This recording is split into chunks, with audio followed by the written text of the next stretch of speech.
Hi everyone, welcome to Sukaushal. आज के video में हम बात करेंगे अभी जो एचएससी ने सीईटी बेस्ड एग्जाम के लिए जो कैलेंडर इशू किया है उसके अंदर काफ़ी सारी वैकेंसीज दिखाई गई हैं, जिनमें से काफ़ी वैकेंसीज जो है वो कॉमर्स बैकग्राउंड स्टूडेंट्स के लिए है। तो उन सारी वैकेंसीज के बारे में डिटेल से जानेंगे कि कॉमर्स जो बैकग्राउंड के स्टूडेंट्स हैं उनकी क्या एलिजिबिलिटी होनी चाहिए उन वैकेंसीज में अप्लाई करने के लिए, और जो एग्जाम होगा उन वैकेंसीज के लिए उस एग्जाम का सिलेबस क्या होगा। इन सारी डिटेल्स के बारे में आज की इस वीडियो में हम जानेंगे। तो चलिए स्टार्ट करते हैं। सबसे पहले हम चीज़ों को एक ब्रॉड वे में समझते हैं। अभी पहले जो सीईटी का एग्जाम हुआ था, उस एग्जाम को जिन जिन बच्चों ने क्लियर किया है उन बच्चों के लिए अब सेकंड पेपर होगा, और उसके लिए वैकेंसीज का जो कैलेंडर है वो एचएससी ने इशू किया है। तो ग्रुप सी की जो वैकेंसीज है, जो पोजीशंस हैं, वो समथिंग 31,000 यानी कि 31,529 वैकेंसीज हैं, उनको अब एचएससी फिल करेगा। तो उनमें से अलग अलग कैटेगरीज और ग्रुप वाइज वैकेंसीज को डिवाइड किया गया है कि पर्टिकुलर कैटेगरी वाइज। जैसे अब देखो, अगर हम मेन कैटेगरीज देखें तो यहाँ पर देखो मेन कैटेगरी जैसे असिस्टेंट लाइनमैन की है, क्लर्क की है, ग्राम सचिव है। तो ऐसे अलग अलग पोजीशन है, इनके जैसे 5,000 समथिंग जो है वैकेंसीज हैं। ऐसे ही जो अकाउंट्स है, अकाउंट्स की 1421 वैकेंसीज है। तो अब जो कॉमर्स बैकग्राउंड के स्टूडेंट्स हैं उनके लिए ये वैकेंसीज है 1421। बाकी में भी अलग अलग में अप्लाई कर सकते हैं, जिनमें जैसे 12th बेस पे है, ग्रेजुएशन बेस पे है, उनमें भी कर सकते हैं। लेकिन अगर आप कॉमर्स बैकग्राउंड से है तो आपके लिए स्पेशल जो वैकेंसीज है, जो और बच्चे अप्लाई नहीं कर सकते विदाउट कॉमर्स बैकग्राउंड वाले, वो है अकाउंट्स की 1421 जो वैकेंसीज है। ये आज के इस वीडियो में हम बात करेंगे इन वैकेंसीज की कि इनके लिए क्या एलिजिबिलिटी है, और जो एग्जाम होगा उस एग्जाम का सिलेबस क्या होगा, ये सारी चीजें जानेंगे हम। अब आई होप कि आपको एक ब्रॉड व्यू जो है वो समझ आ गया होगा कि कैसे वैकेंसीज जो है वो डिवाइड की हुई है। अब हम बात करते हैं, जैसे देखो जो अकाउंट्स जॉब है वो उसके अंदर 1421 पोस्ट है, अलग अलग डिपार्टमेंट वाइज और बोर्ड वाइज। अब जैसे देखो गवर्नमेंट जो हरियाणा गवर्नमेंट है उसके अलग अलग डिपार्टमेंट है, और हर डिपार्टमेंट में अकाउंटेंट्स क्लर्क की रिक्वायरमेंट होती है। तो उसके हिसाब से अलग अलग डिपार्टमेंट की कैटेगरी वाइज जो है पोस्ट डिवाइड की गई है। तो अब उनमें देखो जैसे कि काफ़ी सारी पोस्ट है अलग अलग डिपार्टमेंट वाइज। मैंने जो मेन जिनमें ज़्यादा है, मतलब जिनमें 4-5 वैकेंसी पोस्ट है, उनको एक्सक्लूड किया है। जो मेन है उनको एक बार यहाँ पर इस टेबल के अंदर दिखाया। जैसे डिविजनल अकाउंटेंट है, उसके 27 पोस्ट है। अपर डिविजनल क्लर्क है, 74 पोस्ट है। ये अलग अलग डिपार्टमेंट में है, ये अलग डिपार्टमेंट में, ये अलग डिपार्टमेंट में। जैसे अकाउंटेंट है, इसकी 86 पोस्ट है एक पर्टिकुलर डिपार्टमेंट में। तो इस तरह से वैकेंसीज को डिवाइड किया गया है। अब अगर हम बात करें क्वालिफिकेशंस की कि क्या एलिजिबिलिटी या क्वालिफिकेशंस आपके पास होनी चाहिए अगर आप इनके लिए अप्लाई करते हो, तो जैसे देखो सबसे पहले डिविजनल अकाउंटेंट। अगर आप डिविजनल अकाउंटेंट की जो पोस्ट है जिसके अंदर 27 वैकेंसीज है, उसके लिए अगर आप अप्लाई करते हो तो आपके पास मास्टर्स होनी चाहिए कॉमर्स के अंदर, यानी कि एमकॉम की हुई होनी चाहिए, और आपके जो मार्क्स है वो 60% होने चाहिए, जनरल कैटेगरी में और अदर कैटेगरीज में भी। लेकिन अगर आप शेड्यूल्ड कास्ट से हो, ऐसी कैटेगरी से हो, तो 55% मार्क्स या उससे ज़्यादा अगर है तो भी आप एलिजिबल होते हो। ऐसे ही अपर डिविजनल क्लर्क है जिसकी 74 पोस्ट है, उसमें आपने बीकॉम की होनी चाहिए विद 60% मार्क्स, अगर आप जनरल कैटेगरी या अदर कैटेगरी से हो, और अगर ऐसी कैटेगरी से हो तो 55%। ऐसे ही लोअर डिविजनल क्लर्क है जिसकी 53 पोस्ट है, आपने बीकॉम की होनी चाहिए 50% मार्क्स से जनरल कैटेगरी में, और अदर कैटेगरीज में भी 50%। लेकिन शेड्यूल्ड कास्ट है, अगर आपकी ऐसी कैटेगरी है तो वहाँ पर आप 45% अगर आपने मार्क्स ले रखे हैं अपने ग्रेजुएशन बीकॉम के दौरान तो भी आप एलिजिबल होते हो।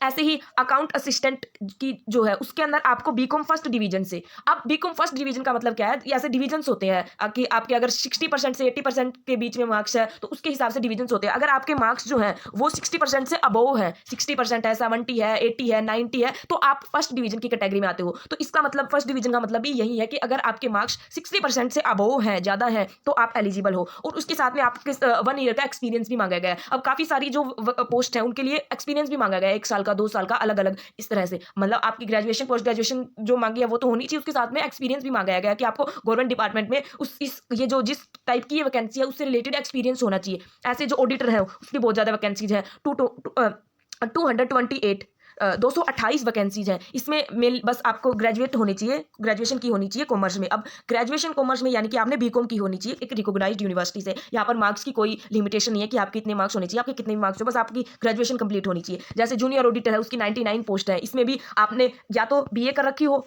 या फिर मतलब अगर बीए कर रखी है तो उसके अंदर एक स्पेसिफिक सब्जेक्ट इकोनॉमिक्स होना चाहिए, या फिर आपने बीकॉम कर रखी हो, बैचलर ऑफ कॉमर्स हो।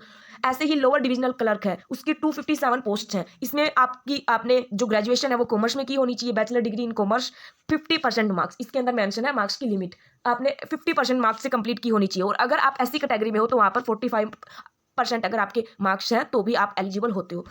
अब ये तो जो मेन वैकेंसीज थी उनकी मैंने अलग से एलिजिबिलिटी बताई। अब अगर हम बात करें ओवरऑल की, तो अगर आपने बीकॉम कर रखी है और आपके जो मार्क्स हैं वो 60% से कम है, तो आप इन सारी ये जो मैंने यहाँ पर पोस्ट के नाम लिखे हैं इनके लिए एलिजिबल हो, आप इनके में अप्लाई कर सकते हो। और अगर आपने बीकॉम कर रखी है और आपके जो मार्क्स है वो 60% से अबोव है, तो आप इनमें तो कर ही सकते हो, साथ में इनमें भी कर सकते हो, यहाँ पर जो मेंशन की गई है। लेकिन कुछ में एक्सपीरियंस भी मांगा गया है, तो अगर आपने बीकॉम कर रखी है और साथ में जो एक्सपीरियंस है वो भी है आपके पास, तो आप इनमें कर सकते हो। यानी कि यहाँ पर जो पोस्ट के नाम मेंशन है उनमें बीकॉम के साथ साथ एक्सपीरियंस भी मांगा गया है। अलग अलग है, जैसे किसी पोस्ट में 1 साल का एक्सपीरियंस, किसी में 2 साल का, किसी में 5 साल का, ऐसे जो अलग अलग कंडीशंस जो है वो दी गई है अलग अलग पोस्ट के लिए।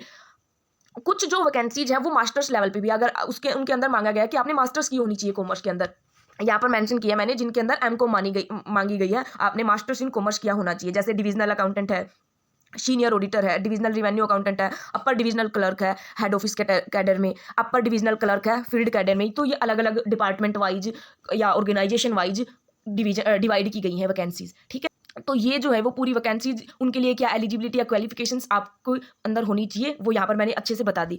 अब अगर हम बात करें सिलेबस की, तो सिलेबस को 3 पार्ट्स में डिवाइड किया गया है।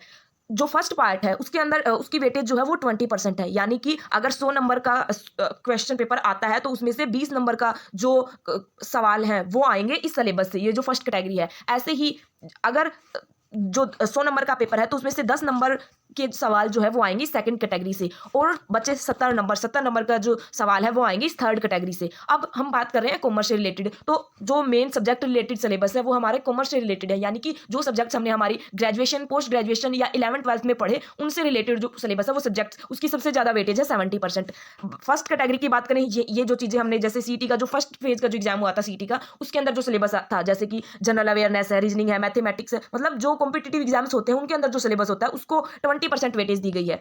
फिर 10% वेटेज दी गई है कंप्यूटर टर्मिनोलॉजीज को, जैसे कंप्यूटर से related fundamentals, word, software, excel, यानी कि जो कंप्यूटर है, कंप्यूटर का जो सिलेबस होता है कॉम्पिटिटिव एग्जाम में उसको। और सबसे ज्यादा 70% वेटेज दी गई है सब्जेक्ट रिलेटेड सिलेबस को। अब ये जो सब्जेक्ट रिलेटेड सिलेबस है ये बहुत ज्यादा वाइड दिया गया है, मतलब अब ये जो सिलेबस इशू किया है एचएससी ने वो बहुत ज्यादा वाइड है, यानी कि सारी चीजें अब तक आपने जो कॉमर्स में पढ़ी होंगी, कुछ चीजें नहीं भी पढ़ी होंगी, वो सारी इन्होंने इस सिलेबस के अंदर दे दी। और आपके पास प्रिपरेशन का जो टाइम है वो सिर्फ 2 मंथ्स है, 2 मंथ्स ही मान के चलो आप, क्योंकि उसके बाद तो फिर एग्जाम की डेट्स मतलब आई गई, मई के अंदर ही एग्जाम्स अलग अलग post wise category wise conduct किए जाएंगे। तो अब अगर हम सिलेबस की बात करें तो अलग अलग सब्जेक्ट्स के अंदर काफ़ी सारी डिटेल्स में चीज़ें बताई गई हैं। जैसे फाइनेंशियल अकाउंटिंग है, इसके अंदर फाइनेंशियल अकाउंटिंग क्या मीनिंग वगैरह, उसकी जनरल क्या होती है, कैपिटल एंड रिवेन्यू ये चीज़ें क्या होती है, final accounts, consignment, hire purchase या पार्टनरशिप है, उसके बारे में कंप्लीट आपको नॉलेज होनी चाहिए। लेकिन अब इतना ज़्यादा सिलेबस दिया है तो हम ये मान सकते हैं कि इतना डिटेल में वो नहीं पूछेंगे, क्योंकि सिलेबस ही काफ़ी ज़्यादा वाइड है। तो अगर वो पेपर बनाते तो अलग अलग पेपर्स भी काफ़ी, मतलब एक तरह से अलग अलग पेपर्स बन सकते हैं डिफरेंट, इतना डीप में चीज़ों के जाने की जरूरत नहीं पड़ेगी। तो अब टाइम भी नहीं है आपके पास, 2 महीने में आप इन चीज़ों को डीप में कर भी नहीं सकते, क्योंकि काफ़ी वाइड सिलेबस दिया गया है। जैसे माइक्रो इकोनॉमिक्स है, मैक्रो इकोनॉमिक्स है, इसके अंदर ये सारी चीज़ें, मैक्रो इकोनॉमिक्स में कंसेप्ट नेचर क्या होता है, नेशनल इनकम से related, circular of income flow, consumption functions, पूरी इकोनॉमिक्स जो आपने 12th क्लास में इकोनॉमिक्स पढ़ी है पूरी कंप्लीट जो उसका जो सिलेबस है वो यहाँ पर इन्होंने मेंशन कर दिया। बिजनेस मैनेजमेंट है, इसके अंदर भी काफ़ी सारी चीज़ें दी गई हैं कि मैनेजमेंट क्या होता है, उसकी अप्रोचेज, ये planning, organising, organisational structure, decentralisation, staffing क्या होती है, उसकी क्या इंपॉर्टेंस है, डायरेक्टिंग, लीडिंग, कंट्रोलिंग, ये जो फंक्शंस होते हैं मैनेजमेंट के। फिर कंप्यूटर, जो कंप्यूटर एप्लीकेशंस का बिजनेस मैथ में क्या यूज होता है वो चीज़ें, जैसे कंप्यूटर सॉफ्टवेयर है, टाइप ऑफ सॉफ्टवेयर है, प्रोग्रामिंग लैंग्वेज है, ओपन सोर्स सॉफ्टवेयर है, ये सारी चीज़ें। फिर बिजनेस मैथमेटिक्स भी दिया गया है, जो आपने अपनी बीकॉम के अंदर आपके फर्स्ट ईयर में होता है सिलेबस, वो पूरा जो मैथ का सिलेबस आपने बीकॉम में पढ़ा होगा वो कंप्लीट सिलेबस दिया गया है। फिर मार्केटिंग से रिलेटेड फंडामेंटल्स की क्या होती है, मार्केट सेगमेंटेशन क्या होता है, प्रोडक्ट प्राइसिंग, प्रमोशन, ये सारी चीज़ें। ई कॉमर्स दिया गया है, कंप्यूटर अलग से, ई कॉमर्स अलग से, जहाँ पर इंटरनेट क्या होता है, information technologies, types of information system, transaction processing system, ये सारी चीज़ें। जैसे B2B होता है, B2C, ये सारी चीज़ें ई कॉमर्स के अंदर। फिर बिजनेस इन्वायरमेंट ऑफ हरियाणा, ये भी काफ़ी सारे बच्चों को के एग्जाम होता है ग्रेजुएशन में ये subject, business environment of Haryana. इसके अंदर हरियाणा की इकोनॉमी, उसके नेचर, उसकी करैक्टरिस्टिक्स, क्या प्रॉब्लम है, हरियाणा एग्रीकल्चर से रिलेटेड उसकी क्या नेचर है, क्रॉपिंग पैटर्न है, मतलब एग्रीकल्चर भी इसके अंदर इंक्लूड है। MSMEs का हरियाणा में क्या रोल है, क्या परफॉर्मेंस है और क्या चैलेंजेज हैं, ये सारी चीज़ें। फिर कॉर्पोरेट अकाउंटिंग का भी पूरा डिटेल सिलेबस है।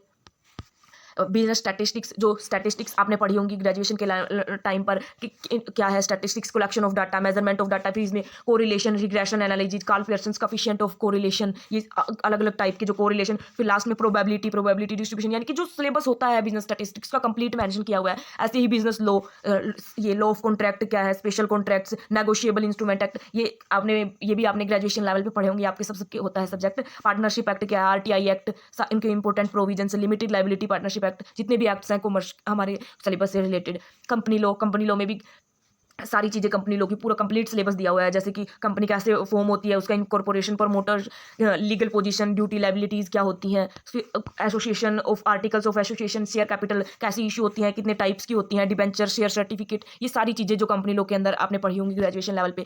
फिर इंडियन फाइनेंशियल सिस्टम की बात करें तो उसके अंदर भी सारी चीज़ें क्या है, इंडियन फाइनेंशियल सिस्टम सभी, उसके फॉर्मेशन, उसके रोल, क्या अभी रिसेंट डेवलपमेंट हुई है उससे रिलेटेड, डेट मार्केट क्या है, गवर्नमेंट सिक्योरिटीज मार्केट क्या है, यानी कि डिफरेंट टाइप्स ऑफ मार्केट, फिर बैंक्स, कमर्शियल बैंक्स, एनपीए वगैरह क्या है, डेवलपमेंट बैंक्स उनका क्या कंसेप्ट है, क्या काम होता है डेवलपमेंट बैंक का, फिर rural marketing, complete rural marketing, computerised accounting system, इसमें आपको टैली से रिलेटेड सारी चीज़ें जो थियोरटिकल कंसेप्ट है वो पता होना चाहिए। और वैसे भी कई जो पोस्ट है वैकेंसीज है उनमें मांगा भी गया है कि आपने टैली का जो डिप्लोमा है वो किया होना चाहिए।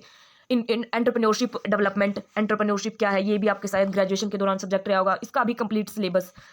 अकाउंटिंग एंड रिपोर्टिंग स्टैंडर्ड्स, जो अकाउंटिंग स्टैंडर्ड्स हैं, इंटरनेशनल अकाउंटिंग स्टैंडर्ड्स हैं, इंटरनेशनल फाइनेंशियल रिपोर्टिंग स्टैंडर्ड्स हैं, उनके बारे में सारी चीज़ें पूछी गई हैं।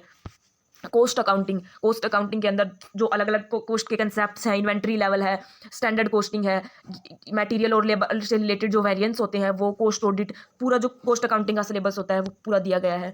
फाइनेंशियल मैनेजमेंट में भी सारी चीज़ें दी गई हैं, जो फाइनेंशियल मैनेजमेंट में हम पढ़ते हैं फाइनेंस की कैसे फाइनेंस आता है, वो चीज़ें, कोस्ट क्या होती है, कैपिटल स्ट्रक्चर की थ्योरीज, ये पूरा जो नेट के सिलेबस में भी होता है ये सारी चीज़ें, वो जीएसटी, कंप्लीट जीएसटी दिया गया है। फिर बात करें इनकम टैक्स की, इनकम टैक्स भी दिया गया है, सारी डिडक्शंस वगैरह सब कुछ करना है आपको। फिर बात करें ऑडिटिंग की, ऑडिटिंग का भी दिया गया है, यानी कि अब तक आपने जो भी कॉमर्स में पढ़ा है वो सारी चीज़ें दी गई हैं। देख सकते हो आप कितने वाइड सिलेबस है। सप्लाई चेन मैनेजमेंट, ये भी आपने ग्रेजुएशन लेवल पे शायद पढ़ा हो, क्या होता है सप्लाई चेन मैनेजमेंट, इसका कंसेप्ट, स्कोप, इंपॉर्टेंस, अप्रोचेज, सब कुछ मेंशन किया गया है।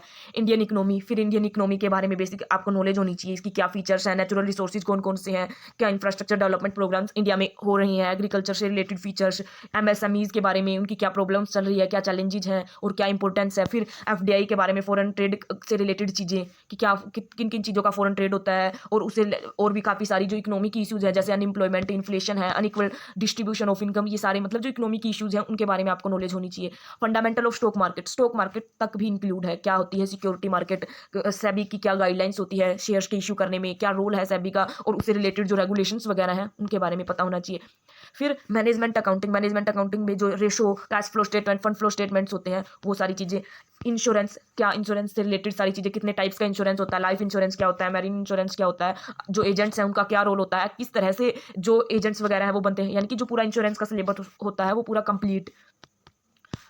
नेक्स्ट बात करें तो ह्यूमन रिसोर्स मैनेजमेंट, एचआरएम क्या होता है, सारी चीज़ें उससे रिलेटेड, कैसे रिक्रूटमेंट, जो मतलब बिजनेसेस के अंदर जो ह्यूमन्स होते हैं उनको कैसे मैनेज किया जाता है, क्या ट्रेनिंग वगैरह, ट्रांसफर, सिलेक्शन कैसे किया जाता है, जॉब एनालिसिस, सारी चीज़ें। फिर बिजनेस इन्वायरमेंट क्या होता है, कौन कौन से, जैसे ऑर्गेनाइजेशनल स्कैनिंग है, किस तरह से बिजनेस इन्वायरमेंट है उसको फेवरेबल रखा जा सकता है, कैसे वो जो चीज़ें हैं उनका मतलब जो इन्वायरमेंट के कंपोनेंट्स हैं उनका कैसे क्या इफेक्ट होता है, बिजनेस इन्वायरमेंट के अंदर जो भी चीज़ें होती हैं वो सारी आपको पता होनी चाहिए। रिटेल मैनेजमेंट, रिटेलिंग तक दी हुई है, क्या होता है रिटेलिंग, अलग अलग रिटेल से रिलेटेड जो इंस्टीट्यूशंस हैं उनके बारे में पता होना चाहिए, क्लासिफिकेशंस, सब कुछ जो रिटेल मैनेजमेंट के अंदर सिलेबस होता है ये भी शायद आपने ग्रेजुएशन लेवल पे पढ़ा हो। कॉर्पोरेट गवर्नेंस का concept, structures, principles, organisational structure, board of directors का कंपनी के अंदर क्या होता है, कॉर्पोरेट गवर्नेंस, इससे रिलेटेड सारी चीज़ें।